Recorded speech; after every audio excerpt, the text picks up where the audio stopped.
안녕하세요. 심리맨입니다. 심리맨 TV 채널은 심리와 마음에 관한 이야기를 나누는 심리 전문 채널입니다. 구독과 좋아요로 응원을 해주시면 계속해서 좋은 컨텐츠로 보답을 해드리겠습니다. 트랜서핑 강독, 오늘은 페이지 228페이지에 있는 거울 조율하기에 왔습니다. 오늘 주제는 좀 어떻게 보면 재밌고 흥미로운 주제일 수가 있습니다. 이 제목만 보면은 잘 안 와닿죠? 오늘 내용은요, 일종의 트랜서핑 부모 교육 또는 트랜서핑 교사 교육이라고 해도 될 만큼 부모와 교사의 사례를 가지고 이야기하는 부분이 비중을 많이 차지하고 있습니다. 일단 이 거울 조율하기에 대해서 조금 설명을 하면서 들어가 볼게요. 여기서 말하는 거울은 어떤 거울일까요? 항상 제가 그리는 그림을 기억하라고 그랬죠? 이곳이 우리가 발 딛고 살고 있는 현실이고요. 그리고 현실 저 너머에는 가능태 공간이라고 불리우는 에너지 공간이 있다고 했죠. 그리고 이 이중거울, 거울의 법칙, 트랜서핑 거울의 법칙이 작용되고 있는 이중거울이 이렇게 있다고 우리가 상정을 하겠습니다. 여기서 말하는 거울은 바로 이중거울이고요. 이 책에서는 세상의 거울이라고도 표현하고 있습니다. 이중거울이든 세상의 거울이든 트랜서핑에서 말하는 이 거울은 거울의 법칙 7가지가 적용되는, 다시 말하면 우리의 마음의 태도를 반영해서 현실로 되돌려주는 역할을 하는 개념으로 이해하시면 됩니다. 그리고 이러한 이중거울은 한 면은 비물질적인 형이상학적인 세계와 닿아 있고, 또 한 면은 우리가 살고 있는 물질적인 세계와 닿아 있는 이중의 구조로 되어 있다는 뜻이죠. 거울은 우리의 마음의 태도, 마음의 에너지, 사념체를 반영을 해서 그것을 현실로 보여준다고 했습니다. 우리의 지금까지의 태도는 주어진 현실, 주어진 펼쳐진 현실이 어떠하면 그것에 따라서 우리의 마음의 태도가 작동을 하고 그 마음의 태도를 다시 현실에 가하는 그러한 방식으로 우리는 처세를 해왔습니다. 그래서 현실과 싸우고 또 현실을 바꾸려고 애를 쓰고 현실 안에서 많은 노력을 기울이죠. 그러한 많은 노력, 에너지, 이것을 내부 의도라고 우리는 얘기합니다. 내부 의도는 주어진 현실에 직접적인 힘을 가해서 무엇인가를 얻어내고 현실을 바꿔보려는 노력이라고 보시면 됩니다. 쉽게 말해서 우리의 강한 의지력이라고 보시면 되죠. 그런데 그것이 물질 세계에 사는 우리의 대부분이 그러한 방식으로 무언가를 성취하고 또 이루고 또는 자신을 지키고 하는 노력으로 나타나죠. 그것이 틀린 것이라고 할 수는 없지만 그것이 전부라고 할 수 없다는 것이 트랜서핑의 관점입니다. 그리고 더 나아가서는 그러한 방식으로는 한계가 있다. 그래서 트랜서핑은 우리의 마음의 현실, 보이지 않는 마음의 태도가 이러한 가능태 공간에 반영이 돼서 이 이중 거울에 반영이 돼서 내 마음이 현실로 나타난다. 다시 말하면 나에게 나타나는 펼쳐지는 현실은 그 이전까지의 내 마음의 태도를 반영한 것이다. 따라서 내 현실이 마음에 안 들면 나는 그것의 원인이 되는 내 마음의 태도를 바꿈으로써 다가오는 현실을 변화시킬 수 있는 것이지 주어진 현실과 투쟁해서 싸우는 것이 아니라는 개념입니다. 그래서 조율한다고 얘기하는 건 뭐냐면 많은 경우에 우리는 이 내부 의도를 사용해서 이 거울을 옮기려고 해요.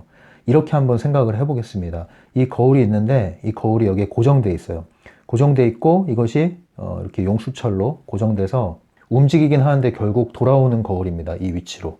그럴 때 우리는 이 거울을 어떻게 사용하고 있냐면 나에게 주어진 현실이 마음에 안 들어요. 지금 여기에 나타난 이 모습이 마음에 안 든다고 해서 이 거울을 옮기려고 시도를 합니다. 근데 옮기려고 하면 할수록 반작용이 일어나죠. 이 용수철이 제자리로 가져오려는 힘을 나타냅니다. 그래서 낑낑낑낑 애를 쓰면서 이걸 옮깁니다. 잠시 옮겼지만 조금 있으면 다시 원래 제자리로 돌아가게 되죠. 반대로 옮겨보려고 애를 씁니다. 낑낑거리면서 애를 써서 옮겨놨는데 이것이 다시 제자리로 돌아가려고 하니까 이걸 붙들려고 또 힘을 씁니다. 그래서 굉장한 에너지를 소모를 하면서 이것을 쥐고 있었는데 어느 한순간 다시 원래의 자리로 돌아가 버립니다. 그래서 나의 좋았던 시절, 좋았던 순간들은 그저 일순간으로 끝나는, 우연으로 끝나는 것만 같습니다. 결국은 내 모습은 영원히 이렇게 머물러 있을 것만 같습니다. 바로 내부 의도를 사용했기 때문에 이러한 현실을 아무리 옮겨보려고 애써도 잠시 일그러짐이 있을 뿐 결국은 제자리로 돌아오게 돼 있다는 원리죠. 그래서 여기서 이렇게 옮기려고 애쓰는 힘, 이것을 내부 의도라고 하고요. 그리고 옮기려고 힘을 가하는데 반대에서 힘이 반작용이 일어나죠. 이것이 복원하려는 힘입니다. 제자리로 돌아오려고 하는 게 균형력이고요. 균형력이 깨졌을 때 나오는 양쪽의 힘, 이것을 양극성이라고 할 수 있습니다. 이 책에서 자주 나옵니다, 지금. 이 복원이 된다는 의미는 뭡니까? 내가 원하는 것이 이쪽 방향이잖아요. 근데 원치 않는 결과로 돌아오게 돼 있다는 것이죠. 이것을 이해할 때 양극성을 이해하려면 풍선을 떠올리면 좋아요, 풍선을. 집에 풍선 있으면 불어서 한번 가지고 놀아보세요. 우리가 풍선에 바람을 이렇게 집어넣고 있으면 이쪽을 눌러봅니다. 이렇게 압력을 주죠. 계속 압력을 줘보세요. 한쪽을 계속 눌러보세요. 그러면 풍선이 이렇게 일그러지겠죠. 일그러진 만큼 반대 작용이 일어나죠. 이 작용에 이 힘이 어떤 힘입니까? 이 풍선을 원래의 모습으로 복원하려는 에너지죠. 양극성이 발생했다는 겁니다. 양극성이 발생하면 균형력이 깨졌다는 뜻이고요. 균형력이 깨져서 양극성이 발생하면 반드시 이 힘은 복원됩니다. 원래의 모습으로 다시 돌아옵니다. 반대의 에너지에 의해서 나는 제자리로 돌아오든가 아니면 내가 그것을 계속 붙들고 있으면 그리고 더 큰 힘을 가하면 결국에는 터져버리고 맙니다. 상황이 종료되죠. 극단적인 결과로 끝난다는 뜻입니다. 이것을 기억하십시오. 풍선을 기억하시면 양극성, 균형력, 잉여 포텐셜의 개념을 다 이해하실 수가 있어요. 그래서 이 조율한다고 했을 때 뭘 조율하느냐? 바로 이 힘을 조율하는 걸 얘기합니다. 왜 힘을 조율해야 될까요? 내가 원하던 현실을 만들지 못하고 원치 않는 현실을 맞이하게 된다는 뜻이죠. 내가 애써서 노력했는데도 불구하고 이러한 방식으로 여러분이 인간관계에서 벌어지는 갈등을 조절할 수 있거든요. 단지 부모와 자녀, 교사와 학생 간의 관계에서 뿐만 아니라 모든 인간관계에서 벌어지는 갈등 양상에서 여러분들이 이러한 에너지 조율을 통해서 관계를 완화시키거나 복원시킬 수가 있습니다. 그래서 이 방식을 잘 유념을 하셔서 적용을 하시면 이것은 비교적 즉각적인 효과가 나타나는 것이거든요. 그래서 한번 꼭 적용을 해보시기 바랍니다.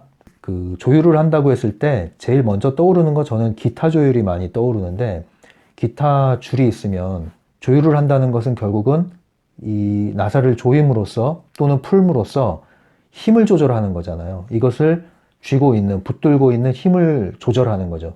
힘 조절. 첫 번째 조율은 힘을 조절하는 거예요. 그리고 두 번째 조율이라는 건 뭐냐면 나 혼자서 하는 게 아니거든요. 조율은 상대방과 함께 어우러지는 걸 말해요. 그래서 어울림입니다.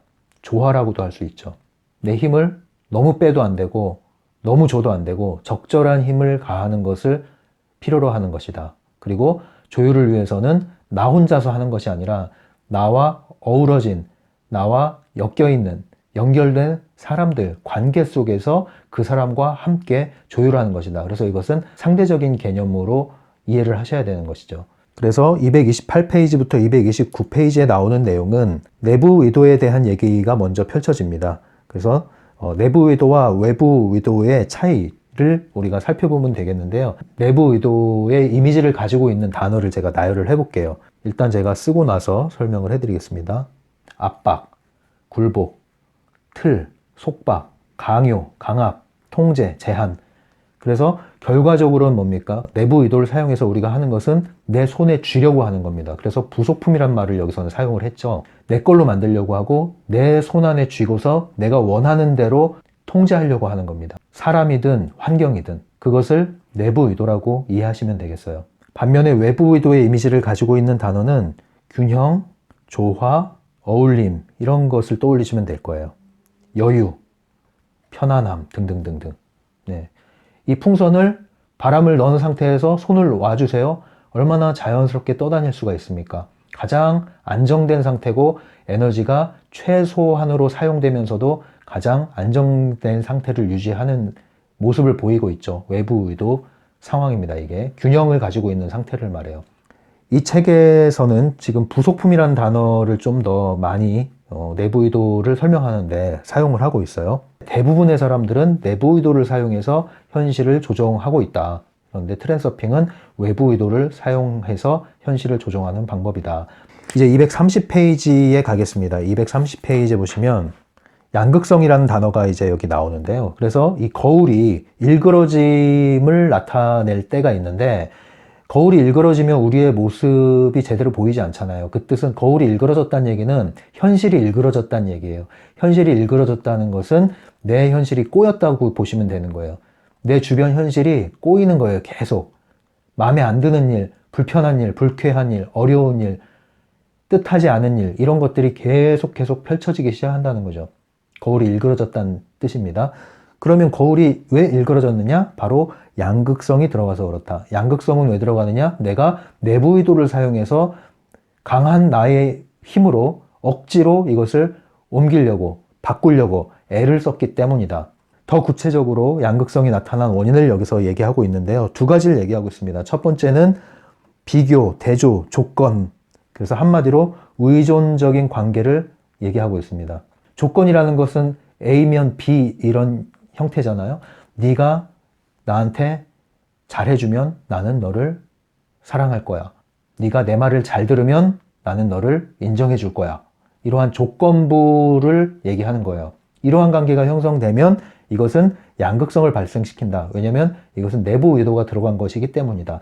왜 내부 의도가 들어갔다고 할까요? 의존적인 관계는 조건이 들어갔고, 조건이 들어갔다는 것은 규정, 틀을 지금 제시한 거잖아요. 여기서 말씀드렸죠. 그리고 속박, 제한을 지금 강하는 거잖아요. 그러면 거기서 양극성이 발생하고, 양극성이 발생하면 거울이 일그러지고, 거울이 일그러지면 원래의 복원하려는 에너지가 작동하게 되고, 결국에는 많은 에너지 소모가 나타나고, 그 결과 얻는 것은 본전도 못 찾는 일이 생길 수가 있다. 뜻하지 않은 일이 생길 수 있다. 이 얘기예요. 이 책에서 나오죠. 그래서 예를 들어서 이 의존적인 관계의 예를 이렇게 얘기하고 있습니다. 당신은 나쁘니까 나는 좋은 사람이야. 나의 우월성을 인정한다면 당신은 좋은 사람이야. 네가 이렇게 하면 내가 이런 것이고, 네가 이러지 않으면 나는 이런 것이고, 이렇게 조건부로 관계를 설정해버리는 것을 이야기합니다. 두 번째 양극성이 발생하는 이유는요, 여기서 나사조익이라고 지금 표현하고 있어요. 나사조익이라는 것은 이렇게 이해하시면 돼요. 이거는 이제 다른 말로 압박이라고 보시면 돼요. 1번과 크게 다르진 않은데, 나사조익이라고 표현한 이유는 여러분들 경험이 있을 수도 있는데요. 이런 나사못이 있으면 나무에 나사못을 돌려서 박아요. 돌렸는데 어느 정도 박혔을 때 멈춰야 되잖아요. 그런데 계속 돌려보세요. 어떤 일이 벌어지죠? 여기가 다 마모되죠. 마모되면은 나사못이 박혀 있는데 헛돌아요. 결국은 나사를 조이려는 힘이 지나치다 보니까 결국은 나사가 조여지지 않는 결과를 초래하게 됐죠. 그것을 생각하시면 됩니다. 지나치게 나사를 조인 거죠. 지나친 힘을 가했더니 오히려 통제가 더 안 되는 일이 벌어진 거예요. 이 두 가지를 여기서 얘기하고 있죠.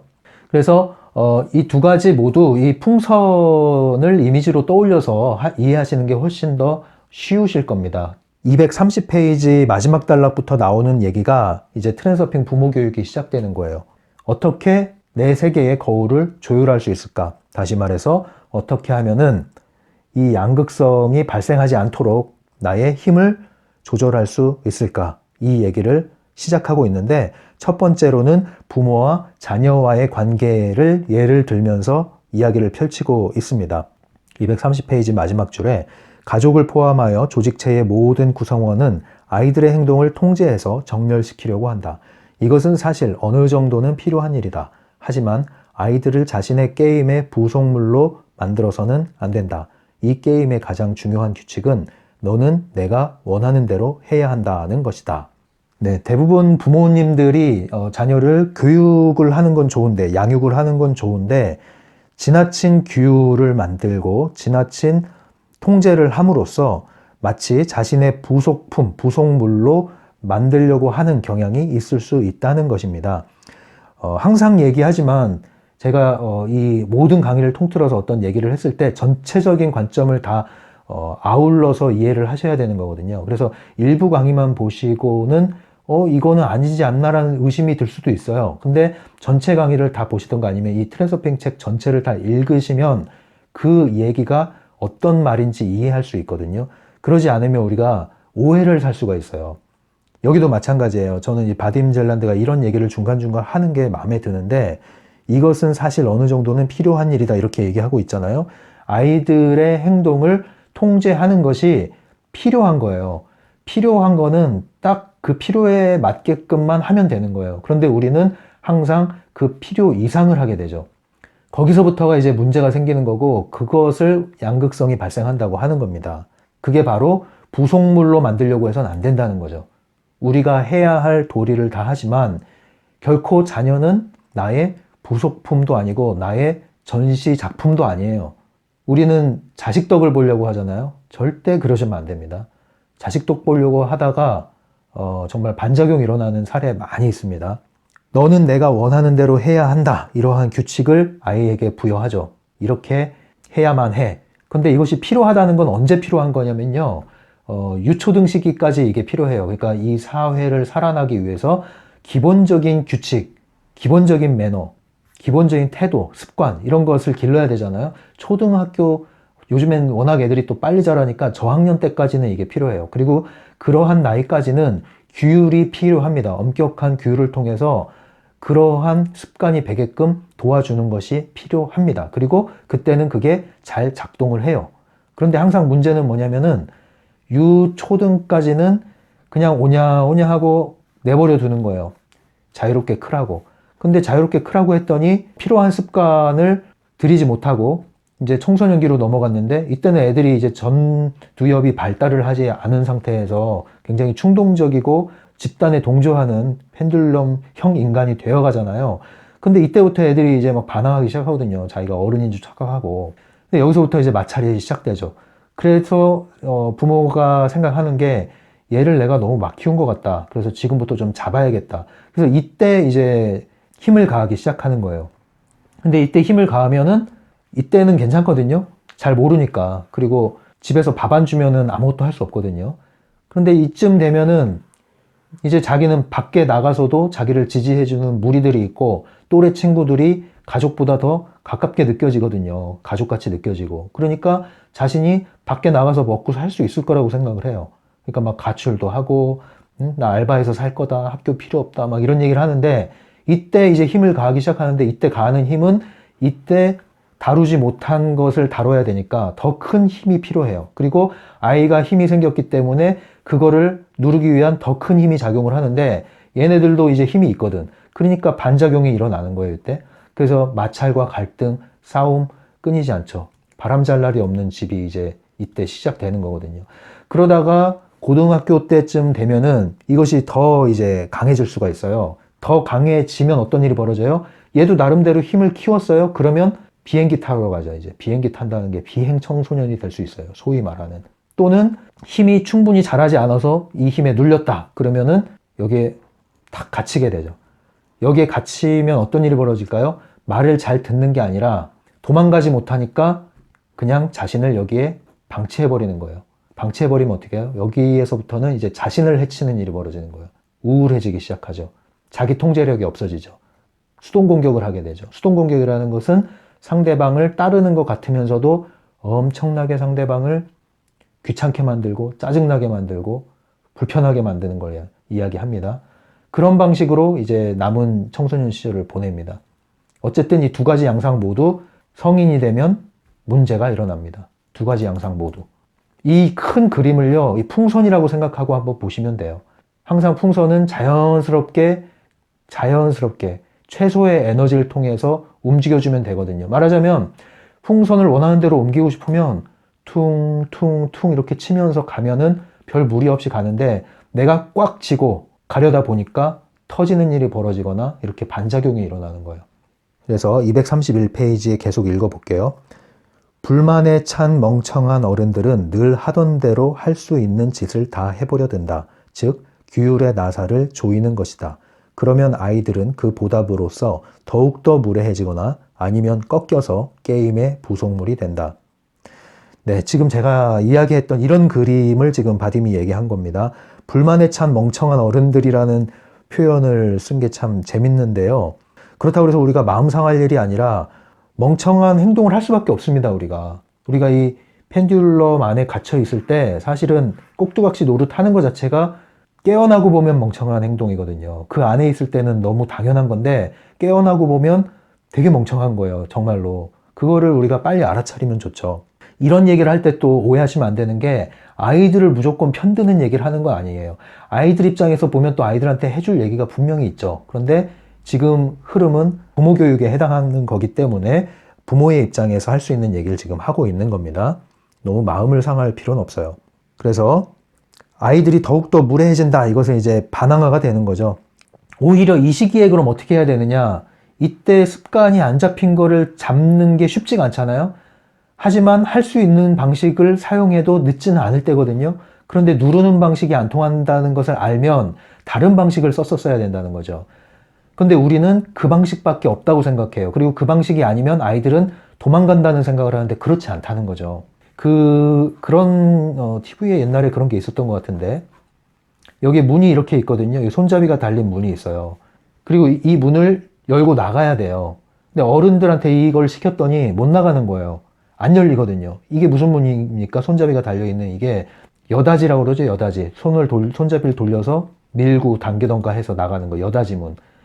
그러니까 아무리 손잡이를 돌리고 밀고 당겨봐도 안 되니까 성인들은 거의 다 실패를 해요. 근데 아이들한테 이걸 시켰더니 손잡이를 돌려서 밀고 당기고 해서 안 되니까 어떻게 해요? 옆으로 밀어봤어요. 그랬더니 이게 여다지를 가장한 미다지 문이었던 거죠. 그러니까 아이들이 굉장히 유연한 거죠. 한 가지 방식을 계속 시도해도 안 되면 다른 방식을 찾아보는 거예요. 거기에 해법이 있었던 거죠. 그런데 왜 이제 바디미 이 멍청한 어른들이라고 얘기하냐면 그 한 가지 방법만을 고수하고 심지어 확신을 하고 거기서 벗어나면 큰일 나는 줄 안다는 거죠. 그렇지 않다는 겁니다. 그리고 오히려 이러한 에너지 법칙에 따르면 내가 그러한 힘을 가해서 얻는 것보다 힘을 빼줌으로써 얻는 게 더 많다는 거예요. 완벽하게 복원은 못 시키더라도 손실되는 에너지가 적다는 거예요. 서로에게. 그래서 어떻게 처신해야 되느냐? 몽둥이가 능사가 아니라는 겁니다. 강론에 있어서는 이건 또 개별 차이가 있기 때문에 더 자세히는 제가 말씀드리지 않겠습니다. 이거는 사례별로 또 이야기가 달라져요. 그래서 또 큰 주제이기도 하고요. 근데 큰 원칙만 말씀드리면 이럴 때 더 잡음으로써 아이들이 튀어나간 경우를 많이 봤습니다, 제가. 그리고 튀어나가지 않은 경우는 나중에 내적인 문제가 생겨서 오랜 시기 힘들어하는 경우를 많이 봤습니다. 직장을 취직하더라도 그래요. 적응하기 힘들어집니다. 그래서 이런 것들을 아신다면 오히려 부모 교육 지식이 없어서 그리고 뭐 무학이어서 아는 게 없어서 오히려 아이들을 방치하고 삼시세끼는 잘 차려주고 나머지는 그냥 뭐 하든지 신경 안 쓰고 그렇게 했을 때 오히려 더 건강하게 클 수 있을 수 있는 그런 경우가 벌어지는 것이죠. 또 여기서 여담으로 하나 더 말씀드리면 어떤 부모는 아이들이 이제 취학 전에 뭐 한 4살에서 5살 정도 또는 뭐 미운 7살 요즘엔 더 줄어들었죠. 너무너무 해맑고 귀엽고 애지중지하게 키우는 그 나이를 지나서 아이들이 막 싫어 반항할 때가 있잖아요. 떼쓰고 막 못된 짓 하고 막 물건 던지고 그런 모습이 보일 때 자아를 싹을 끊어야 된다는 생각 그리고 그런 말을 하면서 애를 반 죽이는 경우가 있어요.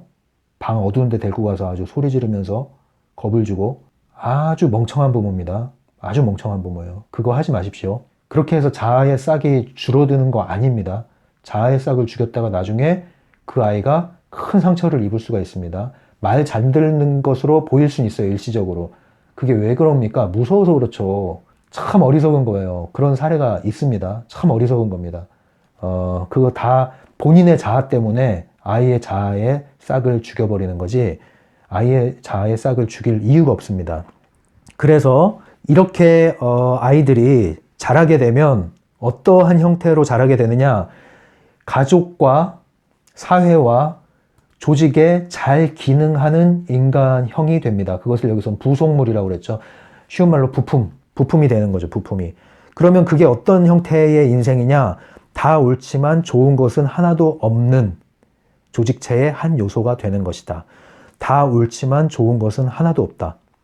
틀린 건 없어요. 부모님이 하는 말이 틀린 게 뭐가 있어요? 학교에서 하는 말이 틀린 게 뭐가 있어요? 세상에서 하는 말이 틀린 건 없죠. 다 잘 되라고 하는 말이고 다 성공하라고 하는 말이죠. 하지만 그 말은 맞는데 사람이 자꾸 죽어간다는 거예요. 공부 열심히 하는 거 좋죠. 근데 사람이 점점 죽어가요. 왜 그럴까요?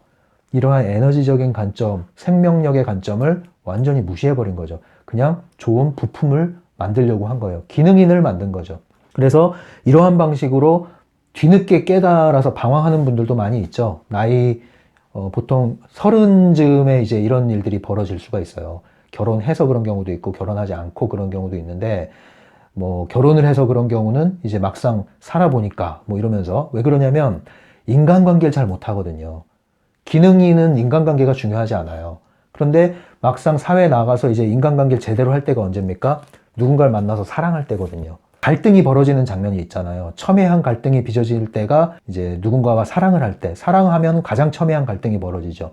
결혼을 하면 더 첨예한 현실적인 갈등이 벌어지고, 그것을 갈등을 감당을 하지 못하는 거예요. 왜냐하면 그런 것을 스스로 조율해 본 경험이 없거든요.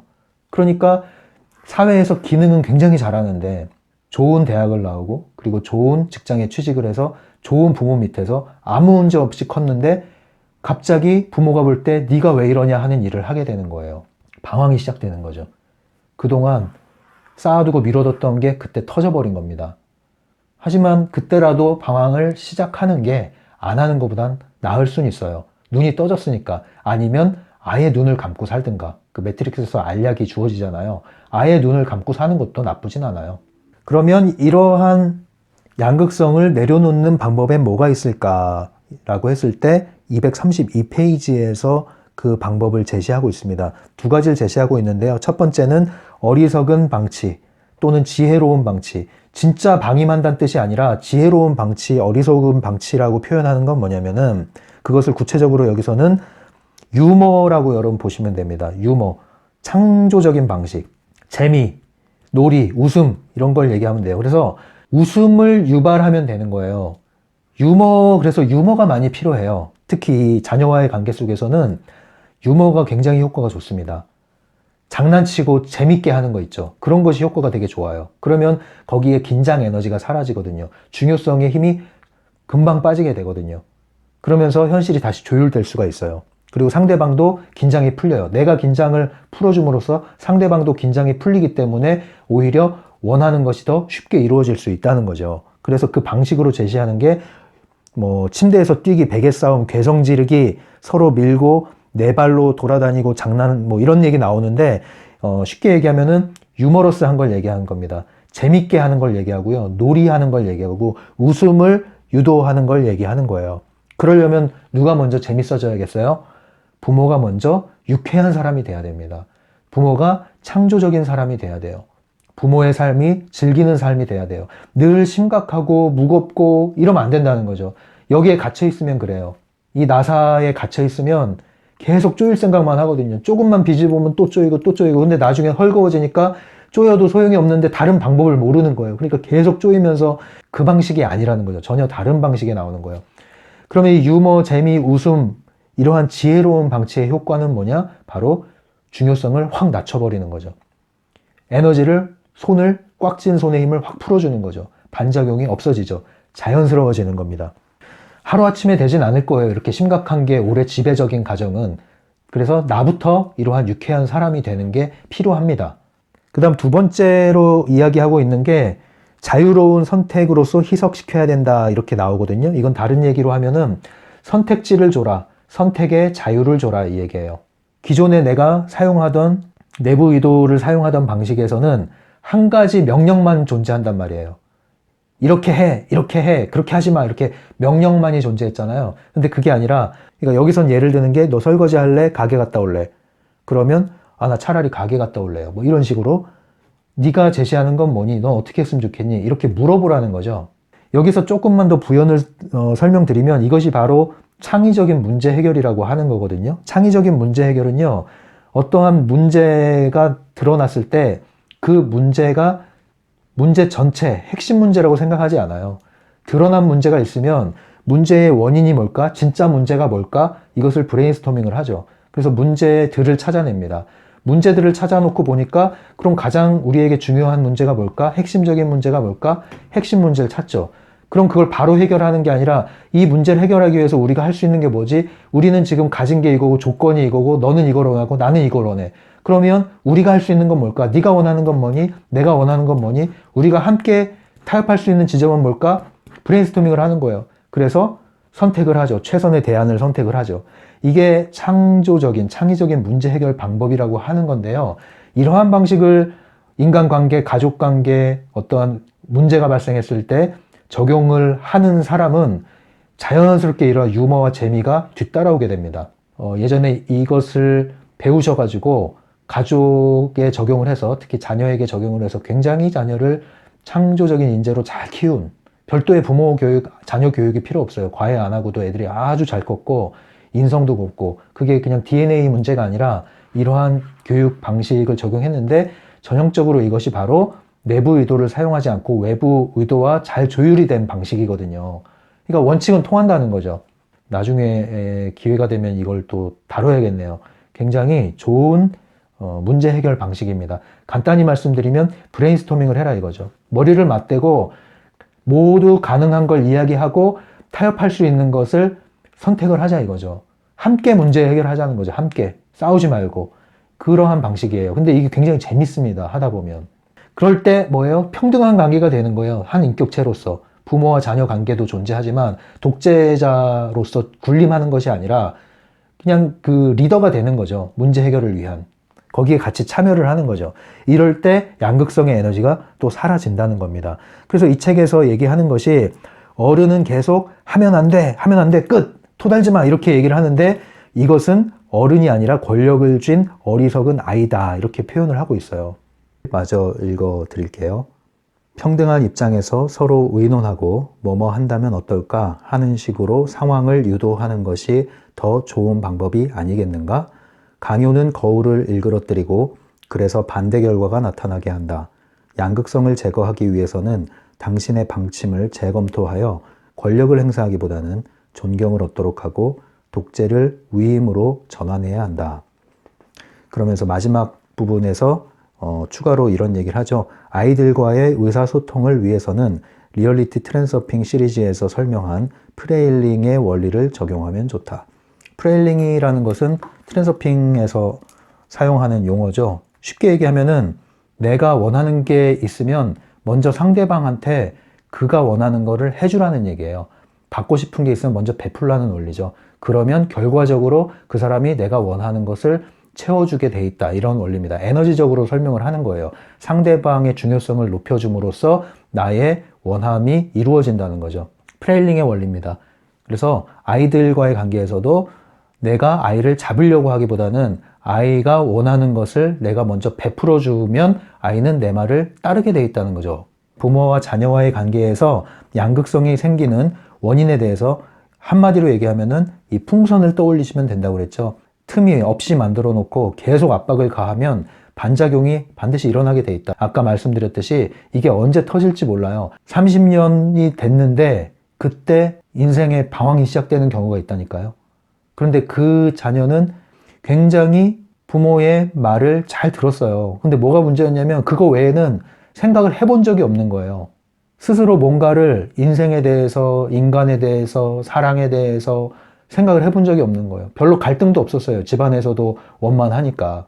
그런데 인간을 만나다 보면 갈등이라는 게 생기고 거기서 내가 조율을 해나가야 되는데 그러한 경험이 전혀 없었던 거예요. 그리고 그것이 이제 나의 인생으로 맞닥뜨려졌을 때 뭐 다른 거야, 다른 사람들의 선택을 따라가면 됐지만 이제 내 인생이 됐잖아요. 근데 그것을 내가 조율을 할 수가 없는 거예요. 그때 이제 그동안의 삶을 돌아봤을 때 굉장히 허무해지는 경험을 할 수도 있는 거거든요. 이럴 때 부모님은 또 어떤 생각을 하겠어요? 굉장히 안타깝죠, 사실. 왜냐면 도저히 이해할 수 없는 일이 벌어지는 거예요. 그런데 그 밑에 에너지적으로 우리가 그 심리적으로 또 살펴봤을 때는 그러한 흐름이 계속 존재해 왔다는 것이죠. 그러니까 우리가 이러한 전체적인 관점을 알고 기타를 조율하듯이 관계를 조율하고 힘을 조절하고 에너지를 조율을 할 때, 그래서 에너지 조율의 목표는 뭡니까? 너는 너대로 나는 나대로 존재하게 하라는 트랜서핑의 규칙입니다. 너도 숨쉬고 나도 숨쉬고 너도 즐겁고 나도 즐겁고 그러면 되는 거 아니냐는 거예요. 왜 나는 괴로우면서 너는 내 말을 들어야 너는 행복해질 거야 이러냐는 거죠. 너는 너대로 행복하게끔 내버려두고 또 나는 나대로 행복하고 서로 피해를 주지 말고, 그리고 함께 할 수 있는 게 있으면 함께 즐겁고, 그래서 따로 또 가치에 그 가치가 존중이 돼야 되는 건데, 우리는 가족이라는 또는 부모와 자녀와의 관계라는 미명하에 숨통을 조이고 있다는 거죠. 나사를 조이듯이. 이러한 것을 우리가 이제 유념을 하고 적용을 해보면 좋다는 것입니다. 항상 말씀드리지만 이것이 머리로 수긍이 되고 마음으로 동하면 그러면 행동을 하는 거지, 뭐 이것을 억지로 해야 된다, 그게 아니에요. 이건 진리는 아니니까. 하지만 원칙입니다. 그래서 해보던 대로 안 되면 원칙을 한번 따라 보시라는 거죠. 우리는 실패를 통해서 배우는 거니까요. 이렇게 해서 거울 조율하기 첫 번째 순서는 여기서 마무리하도록 할게요. 지금까지 심리맨이었습니다.